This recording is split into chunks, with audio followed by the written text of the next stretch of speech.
Let's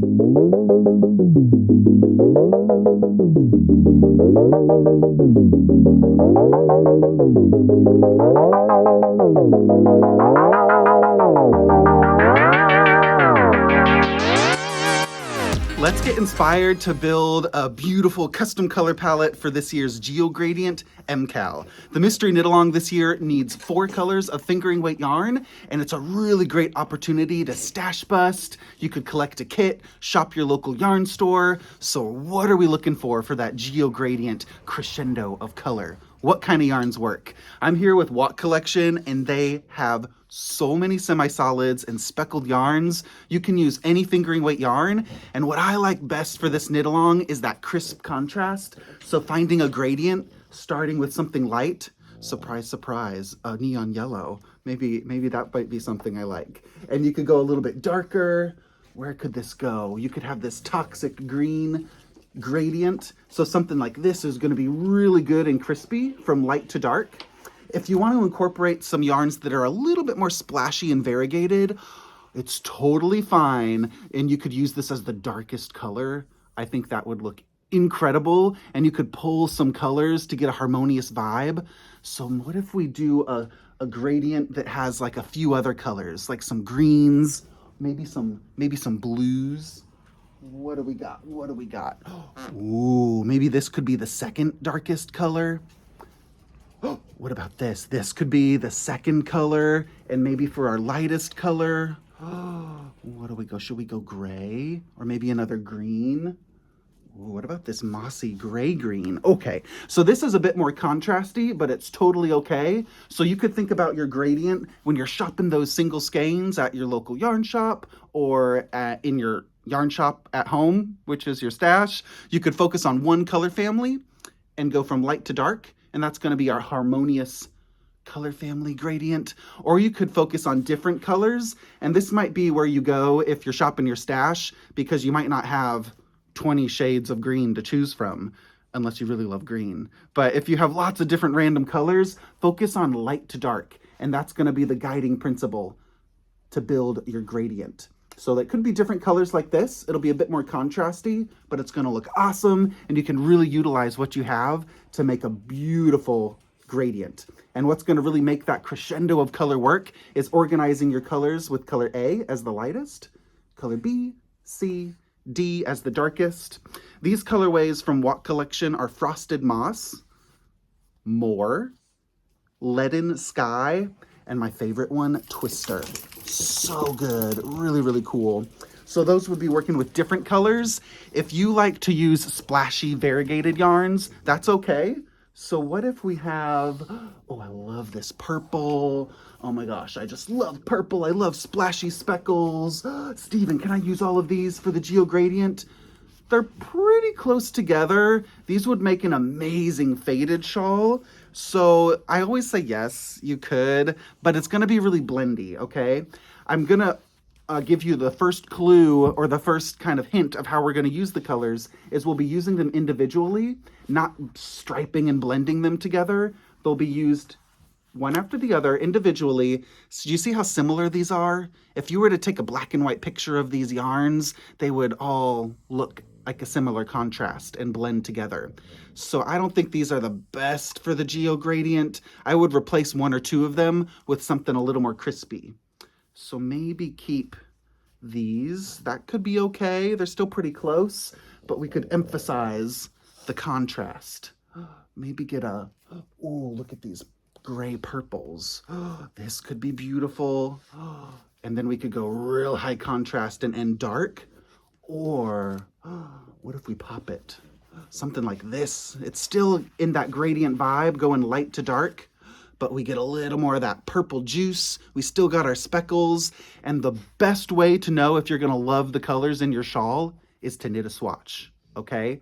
I recommend a gauge swatch in the intro PDF that you're gonna get when you sign up for the knit along, and it shows a really exact representation of the color relationship in the fabric and the color stripy proportions. So if you love how your colors look in your GeoGradient swatch, you are going to freak out when you see those colors in the shawl. It's so much better. But do that swatch, and if you do the swatch, even if you have splashy colors and you're like, I'm okay with it being blendy. I like how they look in that swatch.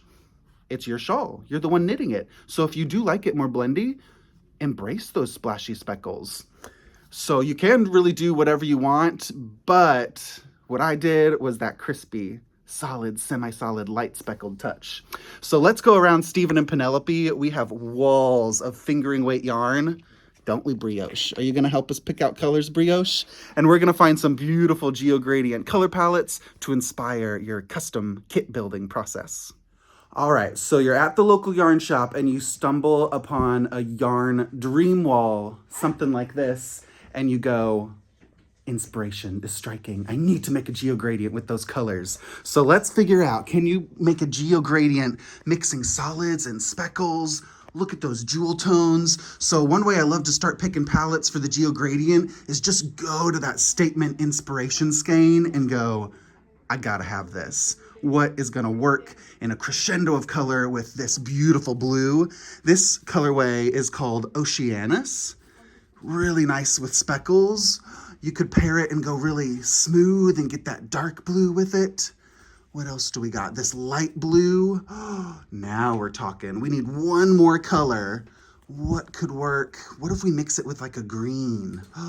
We could have this like, oh, this is it, I feel. This seafoam ocean teal. 1, 2, 3, 4. If you don't know what the colors are, light to dark, just test it out. Try a swatch. I think maybe this could be nice, but I love the blues next to each other. So there's no right or wrong, but try to get it from light to dark. This would be your color A, B, C, and D.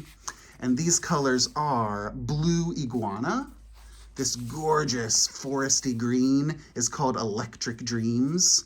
We have that Oceana colorway, Oceanus. And then this beautiful semi-solid blue is called Deeper. So moody, this beautiful sea fantasy blasting off into space with those blues.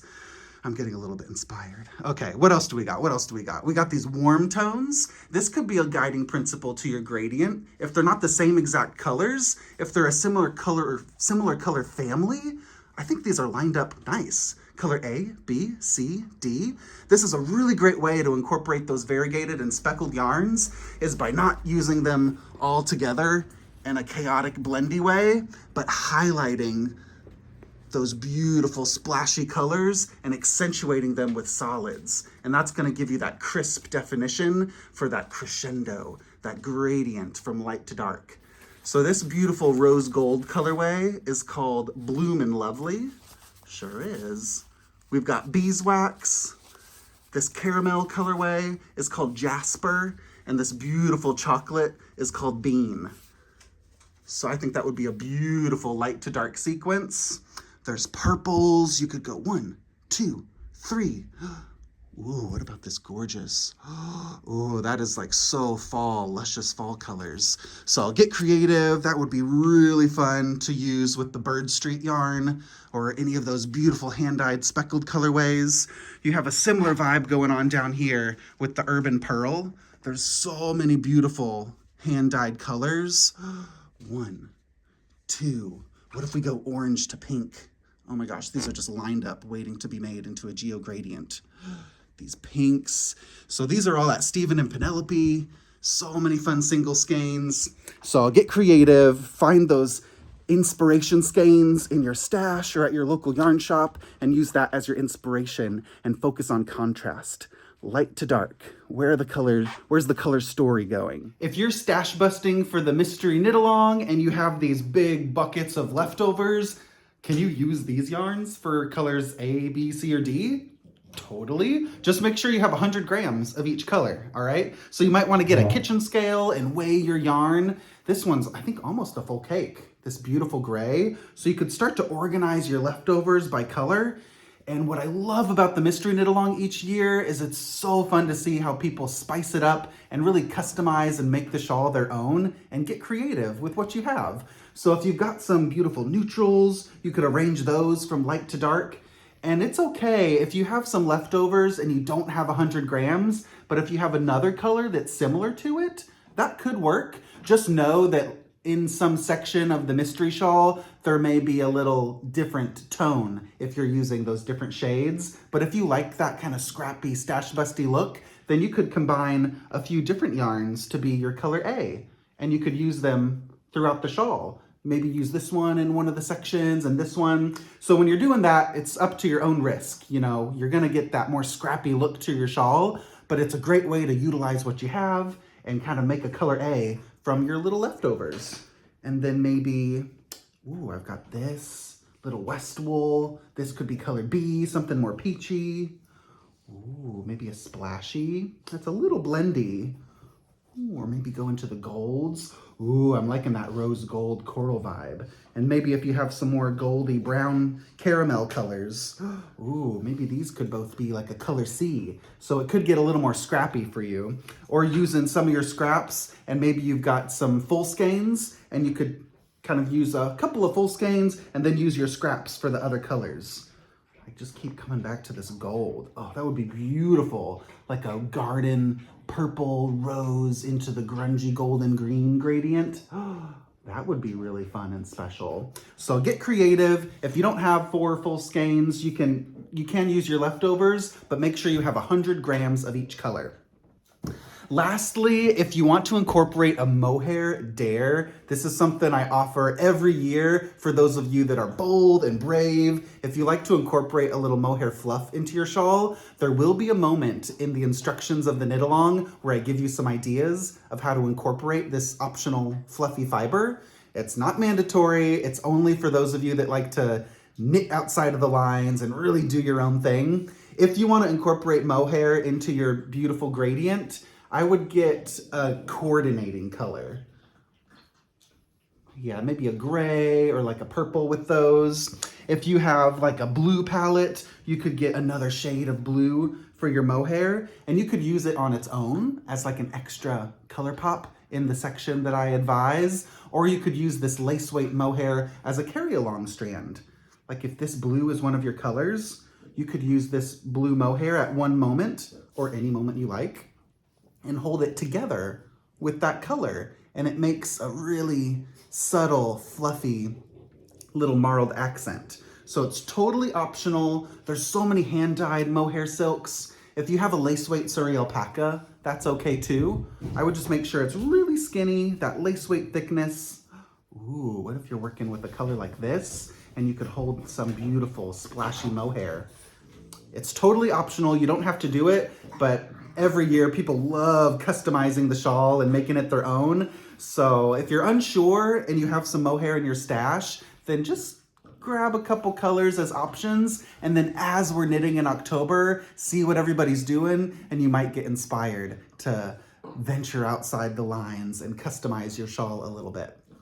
So just hold a lace weight together. We'll be using the same needle size throughout the entire shawl, but this is just an optional fluffy treatment if you want to customize your shawl.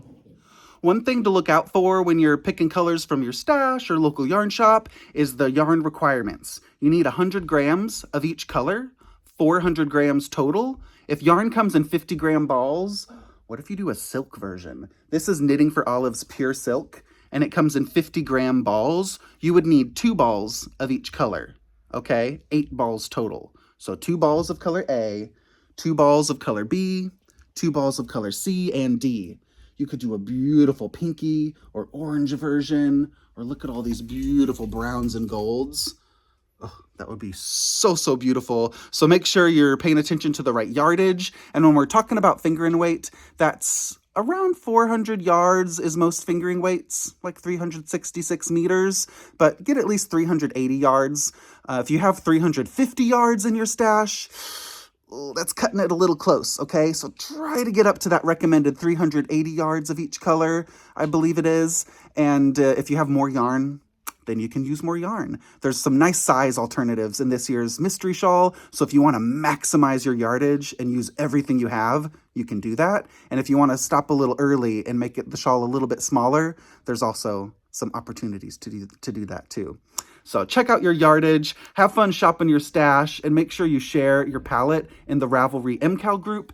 And on Instagram, we're using the hashtags Westknits MKAL 2023 and GeoGradient MKAL 2023.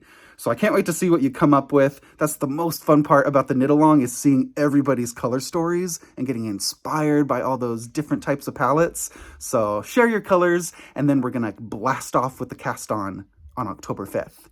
All right, get your yarns ready. We've got needles and gauge and swatching information in that introductory PDF, so you can sign up on Ravelry and Westknits.com to get all the juicy details, so we can prepare to make a out-of-this-world new shawl. Can't wait.